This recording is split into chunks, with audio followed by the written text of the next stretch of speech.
एवढ्या मोठ्या प्रमाणात डहाणूमध्ये वृक्षतोड होती आहे आणि खूप कमी लोक वृक्षतोड थांबवण्याचे प्रयत्न करत आहेत.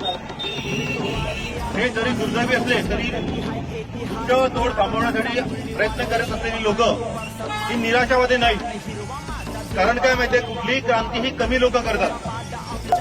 या ठिकाणी वृक्षतोड करण्याची गरज नव्हती.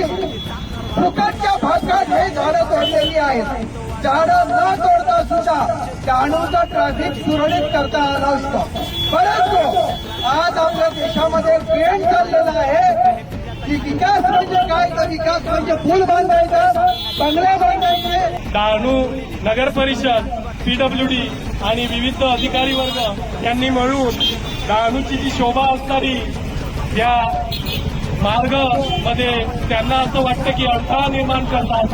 अशी आमची वृक्ष वडाची जी फार जुनी होती, 70-80 वर्ष जुनी होती, त्यांनी मर्डरच केलेलं आहे. अक्षरशः ज्या दिवशी या झाडांची कत्तल झाली तेव्हा इथून जात असताना सुद्धा खूप मन हळहळत होतं. आणि म्हणजे एक घर तयार होण्यासाठी जवळजवळ 100-150 वर्षाचा कालावधी लागतो. हे झाडांवर एका दिवसात आमंत्रण केलेलं आहे. त्याची जाणीव लोकांना नक्कीच झाली पाहिजे. तुम्ही तुमच्याच फळ्यावर कुराड मारून देत आहात आणि संकटाला आमंत्रण देत आहात. नमस्कार, मी वसीम पठाण. आज आम्ही हे सर्व डहाणूचे लोक इथे जमा झाले आहे आणि आमचा फक्त एकच उद्देश आहे, हे नगर परिषद आणि जे कोण आहे ज्या लोकांनी हे सर्व आपले जे झाड आहे ते थोड्या वर्षापासून इकडे होते त्याचं कत्तल केले.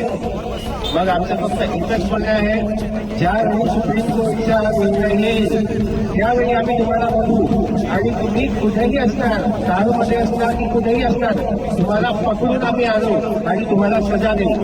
तुम्हाला जे करायचे असेल तुम्ही करू शकता. आम्हाला जे करायचे असेल आम्ही तेच करणार. आम्हाला सुप्रीम कोर्टच्या न्यायावर भरोसा आहे, ट्रस्ट आहे. You mark my words, we will show you at the Supreme Court. What is this? Jai Hind, Jai Bharat.